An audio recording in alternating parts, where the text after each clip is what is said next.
Dahil naman sa hanging habagat, ilang bahagi ng Mindanao ang binaha kasunod ng pag-ulan.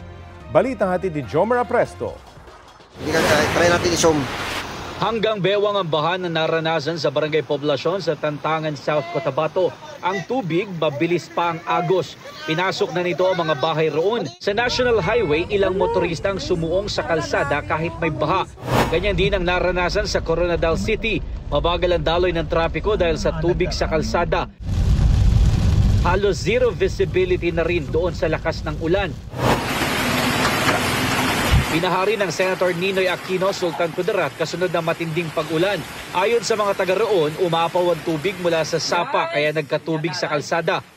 Nabuwal ang isang puno sa Holo Sulu sa gitna ng malakas na ulan. Nabagsakan nito ang 2 bahay at isang tindahan. Nadamay rin ang isang poste ng kuryente. Inaalam pa kung may nasaktan sa aksidente. Stranded naman ang mga motorista sa San Vicente, Palawan dahil sa pagguho ng lupa. Ang laki, oh my God. Nag-atras tayo. Halos 4 na oras daw naipit sa trapiko ang mga motorista dahil sa umambalang na lupa sa kalsada sa barangay Port Barton. Kalaunay nadaanan na rin ang kalahati ng kalsada matapos magsagawa ng clearing operations. Ayon sa Pag-asa, hanging habagat ang nagdulot ng pag-ulan sa Mindanao at Palawan. Jomer Apresto nagbabalita para sa GMA Integrated News.